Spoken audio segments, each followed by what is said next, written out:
ನಮಸ್ಕಾರ ಸ್ನೇಹಿತರೆ, mastmaga.comಗೆ ಸ್ವಾಗತ. ನಾನು ಅಮರ್ ಪ್ರಸಾದ್.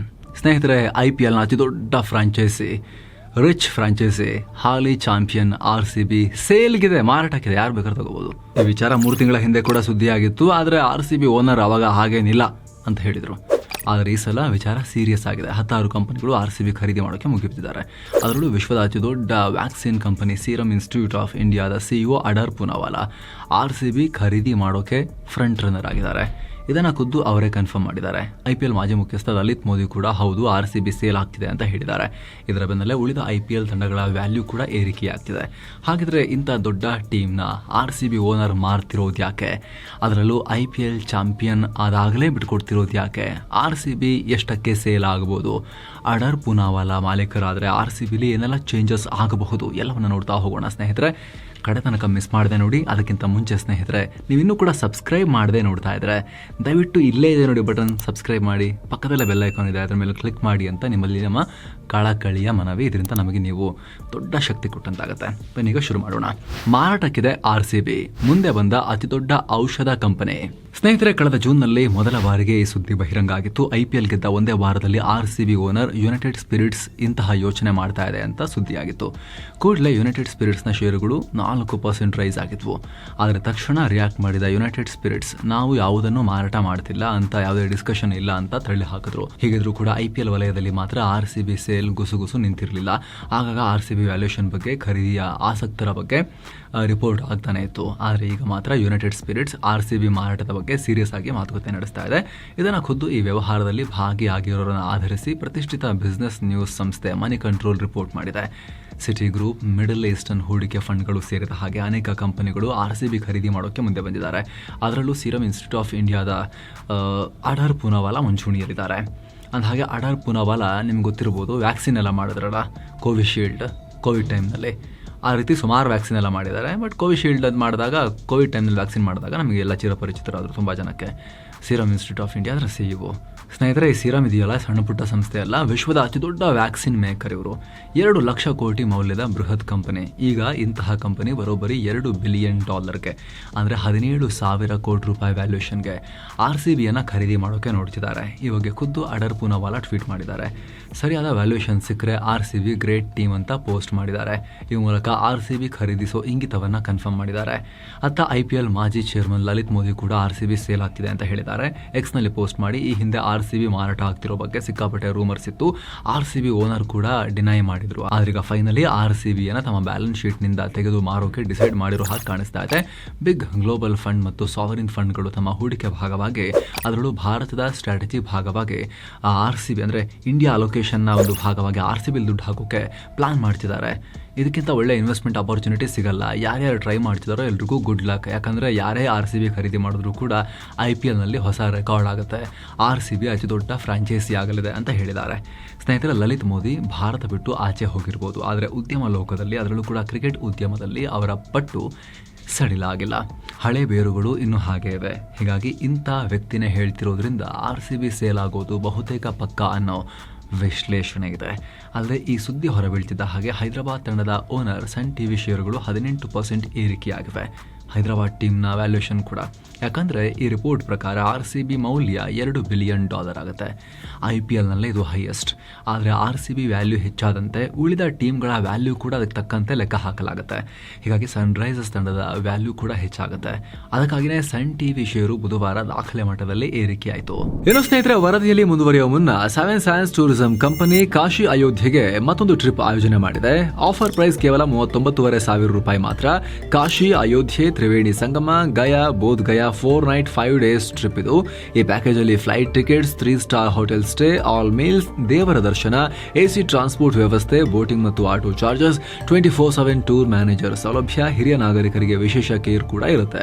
ಹೊರಡೋ ದಿನ 9 ನವೆಂಬರ್ 2025. ಕೆಲವೇ ಸೀಟುಗಳು ಲಭ್ಯ. ಆಸಕ್ತರು ಈ ನಂಬರ್ಗೆ ಕಾಲ್ ಮಾಡೋ ಮೂಲಕ ನಿಮ್ಮ ಸೀಟನ್ನು ಕೂಡ ಬುಕ್ ಮಾಡಬಹುದು. ಬನ್ನಿ ಈಗ ವರದಿಯಲ್ಲಿ ಮುಂದುವರಿಯೋಣ. RCB ಬೇಡ ಅಂತಿರೋದು ಯಾಕೆ? ಎಣ್ಣೆ ಕಂಪನಿ. ಸ್ನೇಹಿತರೆ, RCB ಅಂತಹ ಒಳ್ಳೆ ಬ್ರ್ಯಾಂಡ್ನ ಯಾರು ಬೇಕಾದರೂ ತಗೊಳ್ಳೋಕೆ ಮುಗಿಬೀಳ್ತಾರೆ, ಅದರಲ್ಲಿ ಯಾವುದೇ ಅನುಮಾನ ಇಲ್ಲ. ಆದರೆ ಯುನೈಟೆಡ್ ಸ್ಪಿರಿಟ್ಸ್ ಅವರೇನಕ್ಕೆ ಮಾರ್ತಿದ್ದಾರೆ? ಮತ್ತೆ ಆನ್ಲೈನ್ನಲ್ಲಿ 43 ಮಿಲಿಯನ್ ಫಾಲೋಯಿಂಗ್, ಆಫ್ಲೈನ್ನಲ್ಲಿ ಕೋಟ್ಯಂತರ ಅಭಿಮಾನಿಗಳ ಹೃದಯ. ವಿರಾಟ್ ಕೊಹ್ಲಿ ಅಂತ ಗ್ಲೋಬಲ್ ಬ್ರ್ಯಾಂಡ್ ಹೊಂದಿರೋ RCB ಕ್ರಿಕೆಟ್ ಪ್ರೇಮಿಗಳ ಹಾರ್ಟ್ ಬೀಟ್. ಅದರಲ್ಲಂತೂ ಕಪ್ ಗೆದ್ದ ಮೇಲೆ RCB ವ್ಯಾಲ್ಯೂ ಡಬಲ್ ಆಗಿದೆ. ಹೀಗಿರುವಾಗ ಯುನೈಟೆಡ್ ಸ್ಪಿರಿಟ್ಸ್ RCB ಬೇಡ ಅಂತ ಹೇಳ್ತಿರೋದು ಯಾಕೆ ಅನ್ನೋ ಪ್ರಶ್ನೆ ಮೂಡುತ್ತೆ. ಆದರೆ ಸ್ನೇಹಿತರೆ, ಇದಕ್ಕೆ ಕಾರಣಗಳಿವೆ. ಸಾಮಾನ್ಯವಾಗಿ ಎಲ್ಲ IPL ಟೀಮ್ಗಳ ಮಾಲೀಕರು ತಮ್ಮ ಟೀಮ್ ಮೂಲಕ ತಮ್ಮ ಬಿಸ್ನೆಸ್ ಪ್ರಮೋಟ್ ಮಾಡ್ತಾರೆ. ಆದರೆ ಯುನೈಟೆಡ್ ಸ್ಪಿರಿಟ್ಸ್ ಮತ್ತು ಅದರ ಮಾತೃ ಸಂಸ್ಥೆ ಡಿಯಾಜಿಯೋ ಮೂಲತಃ ಒಂದು ಎಣ್ಣೆ ಕಂಪನಿ, ಆಲ್ಕೋಹಾಲ್ ಕಂಪನಿ. ಆದರೆ ಭಾರತದಲ್ಲಿ ನೇರವಾಗಿ ಎಣ್ಣೆಯನ್ನು ಪ್ರಮೋಟ್ ಮಾಡೋಕ್ಕೆ ಅವಕಾಶ ಇಲ್ಲ. ಇದೇ ಕಾರಣಕ್ಕೆ ಸೋಡಾ, ಜ್ಯೂಸನ್ನು ತೋರಿಸಿ ಇಷ್ಟು ದಿನ ಪರೋಕ್ಷವಾಗಿ ಪ್ರಮೋಟ್ ಮಾಡ್ತಾ ಇದ್ರು ಆಯಾ ಎಣ್ಣೆ ಬ್ರ್ಯಾಂಡ್ಗಳನ್ನ ಇಂಡೈರೆಕ್ಟ್ ಆಗಿ. ಇನ್ಫ್ಯಾಕ್ಟ್ ತಮ್ಮ ಕಿಂಗ್ ಫಿಶರ್ನ ಪ್ರಮೋಟ್ ಮಾಡಬೇಕು ಅನ್ನೋ ಕಾರಣಕ್ಕೆ ಮಲ್ಯ RCBಯನ್ನು ಖರೀದಿ ಮಾಡಿದ್ರು ಅವತ್ತು. ಆದರೆ ಇತ್ತೀಚಿನ ದಿನಗಳಲ್ಲಿ ಭಾರತ ಸರ್ಕಾರ ಮದ್ಯ ಮಾರಾಟ ಪ್ರಮೋಟ್ ಮಾಡಬೇಡಿ ಅಂತ ಪ್ರೆಷರ್ ಹಾಕ್ತಿದೆ. ಕಳೆದ ಮಾರ್ಚ್ನಲ್ಲಿ ಅಂದರೆ IPL ನಡೀತಿರುವಾಗಲೇ ಕೇಂದ್ರ ಆರೋಗ್ಯ ಇಲಾಖೆ IPL ಚೇರ್ಮನ್ಗೆ ಲೆಟರ್ ಬರೆದು ಟೂರ್ನಮೆಂಟ್ ವೇಳೆ ಎಲ್ಲ ರೀತಿಯ ತಂಬಾಕು, ಆಲ್ಕೋಹಾಲ್ ಜಾಹೀರಾತುಗಳನ್ನು ಬ್ಯಾನ್ ಮಾಡಿ ಅಂತ ಒತ್ತಾಯ ಮಾಡಿದರು. ಆಟಗಾರರು, ತಂಡ, ಕಮೆಂಟೇಟರ್ ಸೇರಿದ ಹಾಗೆ ಯಾರೂ ಪಾಲ್ಗೊಳ್ಳಬಾರದು ಅಂತ ಆದೇಶ ಕೊಟ್ಟಿದ್ರು. ಇದಕ್ಕೆ ತಕ್ಕಂತೆ BCCI ಕೂಡ ಅಂತಹ ಜಾಹೀರಾತುಗಳನ್ನು ಬ್ಯಾನ್ ಮಾಡಿತ್ತು. ಸಾಲದು ಅಂತ ಪ್ರತ್ಯೇಕವಾಗಿ ಸರ್ಕಾರ ಸರೋಗೇಟ್ ಆ್ಯಡ್ಗಳಲ್ಲಿ ಭಾಗಿಯಾಗೋ ಸೆಲೆಬ್ರಿಟಿಗಳಿಗೆ ದಂಡ ಹಾಕೋದಾಗಿಯೂ ಹೇಳಿತ್ತು. ಅಂದರೆ ಇಂಡೈರೆಕ್ಟಾಗಿ ಅದು ನಶಾ ಪದಾರ್ಥ ಇರುತ್ತೆ, ಬಟ್ ತೋರಿಸ್ಕೊಳ್ಳೋದು ಮಾತ್ರ ಪಾನ್ ಮಸಾಲ, ಆಮೇಲೆ ಸೋಡಾ, ನೀರು ಅಂತೆಲ್ಲ. ಸೊ ಆ ರೀತಿ ಪಾಲ್ಗೊಂಡ್ರೆ ದಂಡ ಹಾಕ್ತೀವಿ ಅಂತ ಹೇಳಿತ್ತು. ಇದೆಲ್ಲ ಡಿಯಾಜಿಯೋ ಲೆಕ್ಕಾಚಾರಕ್ಕೆ ಕಂಟಕ ತಂತು. ಉದ್ಯಮಿಗಳು ಸ್ಪೋರ್ಟ್ಸ್ ತಂಡ ಖರೀದಿ ಮಾಡೋದೇ ತಮ್ಮ ಬಿಸ್ನೆಸ್ನ ಪ್ರಮೋಟ್ ಮಾಡೋಕ್ಕೆ ಮುಖ್ಯವಾಗಿ. ಅಂಥದ್ರಲ್ಲಿ ಆ ಅವಕಾಶನೇ ಇಲ್ಲ ಅಂದರೆ ಟೀಮ್ ಇಟ್ಕೊಂಡು ಏನು ಉಪಯೋಗ? ಸ್ಪೋರ್ಟ್ಸ್ ಫ್ರಾಂಚೈಸಿಗಳೇನು ಕಂಪನಿಗಳ ಥರ ಸಾವಿರಾರು ಕೋಟಿ ರೂಪಾಯಿ ಆದಾಯ ತಂದುಕೊಡಲ್ಲ. ಕ್ಯಾಶ್ ಫ್ಲೋ ಕಂಟಿನ್ಯೂಸ್ಲಿ ಇರೋದಿಲ್ಲ. ಹಣಕಾಸಿನ ವಿಚಾರದಲ್ಲಿ ಅತ್ಯಂತ ಸಕ್ಸಸ್ಫುಲ್ ಅಂತ ಹೇಳೋ RCBನೇ ವರ್ಷಕ್ಕೆ ಕೇವಲ 100 ಚಿಲ್ಲರೆ ಕೋಟಿ ದುಡಿಯುತ್ತೆ. ಹೀಗಿರುವಾಗ ಸಾವಿರಾರು ಕೋಟಿ ರೂಪಾಯಿ ಖರ್ಚು ಮಾಡಿ ಫ್ರಾಂಚೈಸಿ ನಡೆಸೋ ಅವಶ್ಯಕತೆ ಏನಿರುತ್ತೆ? ಹೀಗಾಗಿನೇ ಡಿಯಾಜಿಯೋ RCBನ ಮಾರ್ತಾ ಇದೆ. ಅದರಲ್ಲೂ ಟ್ರಂಪ್ರ ಟ್ಯಾರಿಫ್ ಕಾರಣದಿಂದ ಡಿಯಾಜಿಯೋ ಉತ್ಪನ್ನಗಳಿಗೆ ಅಮೆರಿಕದಲ್ಲಿ ಸಾಕಷ್ಟು ಸಮಸ್ಯೆ ಆಗ್ತಾ ಇದೆ. ಡಿಯಾಜಿಯೋಗೆ ಅಮೆರಿಕನ್ ದೊಡ್ಡ ಮಾರ್ಕೆಟ್, ಆದರೆ ಟ್ರಂಪ್ ಕಾರಣದಿಂದ ಪ್ರೀಮಿಯಂ ಬ್ರ್ಯಾಂಡ್ಗಳಿಗೆ ಹೆಚ್ಚಿನ ಸುಂಕ ಹಾಕ್ತಿದ್ದಾರೆ. ಹೀಗಾಗಿ ಅಮೆರಿಕ ಕಡೆಗೆ ಫೋಕಸ್ ಮಾಡೋಕ್ಕೆ, ಅಲ್ಲಿಗೆ ಹೆಚ್ಚು ಫಂಡನ್ನು ಖರ್ಚು ಮಾಡೋಕ್ಕೆ, ತನ್ನ ಕೋರ್ ಬಿಸ್ನೆಸ್ ಇಂಪ್ರೂವ್ ಮಾಡ್ಕೊಳ್ಳೋಕೆ ಪ್ಲಾನ್ ಮಾಡ್ತಿದ್ದಾರೆ. ಜಾಗತಿಕವಾಗಿ ತನ್ನ ಪೋರ್ಟ್ಫೋಲಿಯೋನ ಸಿಂಪ್ಲಿಫೈ ಮಾಡ್ಕೊಳ್ಳೋಕೆ ಹೊರಟಿದ್ದಾರೆ. ದುಡ್ಡನ್ನು ಉಳಿಸೋ ಹಾಗೂ ಆದಾಯ ಜನರೇಟ್ ಮಾಡೋ ಉದ್ಯಮಗಳನ್ನಷ್ಟೇ ಉಳಿಸ್ಕೊಳ್ತಿದ್ದಾರೆ. ಆ ಪ್ಲಾನ್ ಪ್ರಕಾರ ಕೂಡ RCB ಮಾರೋದು ಫಿಟ್ ಆಗುತ್ತೆ. ಹಾಗೆ RCB ಮಾರೋದಕ್ಕೆ ಇದು ಒಳ್ಳೆ ಟೈಮ್ ಕೂಡ.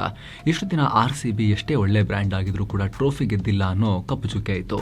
ಇದನ್ನೇ ಕಾರಣವಾಗಿಡ್ಕೊಂಡು RCB ಮೌಲ್ಯದಲ್ಲಿ ಚೌಕಾಸಿ ಕೇಳ್ತಾ ಇದ್ರು. ಆದ್ರೆ ಈಗ RCB ಕಪ್ ಗೆದ್ದುಬಿಟ್ಟಿದೆ. ರೈಟ್ ಟೈಮ್, ಒಳ್ಳೆ ವ್ಯಾಲ್ಯೂಷನಲ್ಲಿ ಸೇಲ್ ಮಾಡಿಬಿಡೋಕ್ಕೆ. ಚೆನ್ನೈ, ಮುಂಬೈ ತಂಡಗಳಿಗಿಂತ ವ್ಯಾಲ್ಯೂಯಬಲ್ ತಂಡ ಅಂತ ಅನಿಸ್ಕೊಂಡಿದೆ. ಹೀಗಾಗಿ ಇಂಥ ಟೈಮ್ನಲ್ಲಿ ಮಾರಿದ್ರೆ ಶೋ ಶಾಟ್ ಅನ್ನೋದು ಡಿಯಾಜಿಯೋ ಲೆಕ್ಕಾಚಾರ ಇರ್ಬೋದು. RCBಯಿಂದ ಹಾಗಾದರೆ ಔಷಧಿ ಕಂಪನಿಗೆ ಏನು ಲಾಭ? ಸ್ನೇಹಿತರೆ, ನಿಮಗಿಲ್ಲೊಂದು ಪ್ರಶ್ನೆ ಮಾಡ್ಬೋದು. ಡಿಯಾಜಿಯೋ ಎಣ್ಣೆ ಕಂಪನಿ ಇತ್ತು, ಆಟಗಾರರಿಂದ ಎಣ್ಣೆ ಪ್ರಚಾರ ಮಾಡಿ ಮಾರ್ತಾ ಇದ್ರು. ಆದರೆ ಸೀರಮ್ ಇನ್ಸ್ಟಿಟ್ಯೂಟ್ ಆಫ್ ಇಂಡಿಯಾ ಔಷಧ ಕಂಪನಿ, ವ್ಯಾಕ್ಸಿನ್ ಕಂಪನಿ, ಅದರದ್ದೇನು ಆ್ಯಡ್ ಕೊಡ್ತಾರಾ? ಔಷಧಿಯನ್ನು ಕೂಡ ಏನು ಆ್ಯಡ್ ಕೊಟ್ಟು ಪ್ರಮೋಟ್ ಮಾಡೋದಲ್ಲ. ಹೀಗಿರ್ಬೇಕಾದ್ರೆ RCBಯಿಂದ ಅವ್ರಿಗೇನು ಹೆಲ್ಪ್ ಆಗುತ್ತೆ ಅನ್ನೋ ಪ್ರಶ್ನೆ ಕೇಳ್ಬೋದು. ಸ್ನೇಹಿತರೆ, ವ್ಯಾಕ್ಸಿನ್ ಇದೆಯಲ್ಲ, ಇದು ಸಾಫ್ಟ್ ಡ್ರಿಂಕ್, ಬಟ್ಟೆ ಥರ ಕನ್ಸ್ಯೂಮರ್ ಪ್ರಾಡಕ್ಟ್ ಅಲ್ಲ. ಆ್ಯಡ್ ನೋಡಿದ ತಕ್ಷಣ ಎಲ್ಲರೂ ತಗೊಳ್ಳೋಕ್ಕೆ ಆ ಥರದ್ದಲ್ಲ. ಅದು ಕಾಯಿಲೆ ಬಂದಿರಬೇಕಾದ ತಗೊಳ್ಳೋಕ್ಕೆ, ಅಥವಾ ಕಾಯಿಲೆ ಬರಬಾರ್ದು ಅನ್ನೋ ಪ್ರಿವೆನ್ಷನ್ಗೋಸ್ಕರ ತಗೊಳ್ಳೋದು ಇರುತ್ತೆ. ಈ ರೀತಿ ಇರುತ್ತೆ ಹೆಲ್ತ್ ಕೇರ್ ಪ್ರಾಡಕ್ಟ್ ಅದು. ಇಷ್ಟೆಲ್ಲ ಇದ್ರೂ ಕೂಡ RCB ಸೀರಮ್ ಸಂಸ್ಥೆಯ ಉತ್ಪನ್ನಗಳನ್ನು ಪ್ರಮೋಟ್ ಮಾಡೋಕ್ಕೆ ನೆರವಂತೂ ಆಗುತ್ತೆ. ಭಾರತದಲ್ಲಿ ವ್ಯಾಕ್ಸಿನ್ ಅಂತಹ ಹೆಲ್ತ್ ಪ್ರಾಡಕ್ಟ್ ಹೆಚ್ಚು ಬಳಸದೇ ಇರೋದಕ್ಕೆ ಮುಖ್ಯ ಕಾರಣನೇ ಅವುಗಳ ಬಗ್ಗೆ ಅವೇರ್ನೆಸ್ ಇಲ್ಲದೆ ಇರೋದು. ಡೆಂಗ್ಯೂ, ಮಲೇರಿಯಾ, ಟೈಫಾಯ್ಡ್ನಂಥ ಜ್ವರಗಳಿಗೂ ಕೂಡ ವ್ಯಾಕ್ಸಿನ್ ಇರುತ್ತೆ. ಅದೇ ರೀತಿ ಸರ್ವೈಕಲ್ ಕ್ಯಾನ್ಸರ್ಗೂ ಕೂಡ ವ್ಯಾಕ್ಸಿನ್ ಇದೆ. ಮಹಿಳೆಯರು ಹಾಕ್ಸ್ಕೋಬೇಕು ಅಂತ ಎಲ್ಲ ಕಡೆ ಕ್ಯಾಂಪೇನ್ ಮಾಡ್ತಾರೆ, ಆದರೆ ಜಾಸ್ತಿ ಯಾರು ಹಾಕ್ಕೊಳ್ಳೋದಿಲ್ಲ. ಯಾಕಂದರೆ ಆ ಕ್ಯಾಂಪೇನ್ಗೆ ಅಷ್ಟು ಪವರ್ ಇಲ್ಲ, ಧ್ವನಿ ಇಲ್ಲ ವಾಯ್ಸ್ನಲ್ಲಿ. ಆದರೆ RCB ಇಂಪ್ಯಾಕ್ಟ್ಫುಲ್ ಆಗಿ ಅದನ್ನು ತಲುಪಿಸಲಿಕ್ಕೆ ಹೆಲ್ಪ್ ಮಾಡಬಹುದು. ಮತ್ತೊಂದು ಕಡೆ ಇನ್ನೊಂದು ವಿಚಾರ ಅಂದರೆ RCBಯ ಕಲ್ಚರ್ ಕೂಡ ಬದಲಾಗಬಹುದು. ಇಷ್ಟು ದಿನ ಎಣ್ಣೆ ಕಂಪನಿ ನಡೆಸ್ತಾ ಇದ್ದಿದ್ದರಿಂದ ತಂಡ ಕೂಡ ಅದಕ್ಕೆ ತಕ್ಕಂತೆಯೇ ಬಿಹೇವ್ ಮಾಡ್ತಿತ್ತು. ಯಂಗ್ ಆ್ಯಂಡ್ ಎನರ್ಜೆಟಿಕ್ ಪ್ಲೇಯರ್ಗಳು, night party, larger than life flamboyant ವ್ಯಕ್ತಿತ್ವ ಇರೋ ಆಟಗಾರರು, ರಂಗು ರಂಗಿನ ಡ್ರೆಸ್, ಹೀಗೆ RCB ಅಂದರೆ ಫುಲ್ ಫ್ಯಾಷನ್ ಆಗಿ ಹೋಗಿತ್ತು. ಆದ್ರೀಗ ಒಂದು ವೇಳೆ ಸೀರಮ್ ಕಂಪನಿ ಓನರ್ ಆದರೆ ಅದೆಲ್ಲ ಬದಲಾಗ್ಬೋದು. ಕ್ಲಾಸ್ ಆಟಗಾರರು, ದ್ರಾವಿಡ್ರಂತಹ ಇನ್ಫ್ಲೂಯೆನ್ಷಿಯಲ್ ಕೋಚ್, ಆರೋಗ್ಯ, ವ್ಯಾಕ್ಸಿನ್ ಬಗ್ಗೆ ಕಾಳಜಿ ಮೂಡಿಸುವ ವ್ಯಕ್ತಿಗಳು ಟೀಮ್ನ ಭಾಗ ಆಗ್ಬೋದು.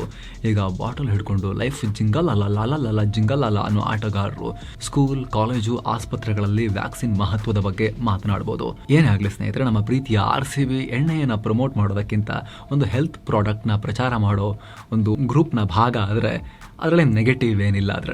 ಅದರಲ್ಲೂ ಭಾರತದವರೇ RCBನ ಖರೀದಿ ಮಾಡಿದ್ರೆ ಖುಷಿ ಪಡಲೇಬೇಕಾಗಿರೋ ವಿಚಾರ ಕೂಡ ಹೌದು. ಇದಕ್ಕೆ ಸಂಬಂಧಪಟ್ಟಂತೆ ನಿಮಗೆ ಏನನ್ಸುತ್ತೆ ಕಾಮೆಂಟ್ ಮಾಡಿ ತಿಳಿಸಿ. ಹಾಗೆ ಮತ್ತೊಮ್ಮೆ ಕ್ವಿಕ್ ರಿಮೈಂಡರ್, ಸಬ್ಸ್ಕ್ರೈಬ್ ಮಾಡದೇ ಇರುವಂತಹ ಪ್ರೀತಿಯ ವೀಕ್ಷಕರಿಗೆ ನೋಡಿ ತೋರಿಸ್ತಾ ಇದ್ದೀವಿ, ಇಲ್ಲೇ ವಿಡಿಯೋ ಕೆಳಗಡೆ ಇದೆ ಸಬ್ಸ್ಕ್ರೈಬ್ ಬಟನ್, ಅಲ್ಲೇ ಪಕ್ಕದಲ್ಲಿ ಬೆಲ್ ಐಕಾನ್ ಇದೆ. ಜಸ್ಟ್ ನೀವು ಬೆರಳೆತ್ತಿದ್ರೆ ಸಾಕು ಅಷ್ಟೇ, ಚೂರು ಆಮೇಲೆ ಪ್ರೆಸ್ ಮಾಡಬೇಕು, ಆಗ ಹೋಗ್ಬಿಡುತ್ತೆ.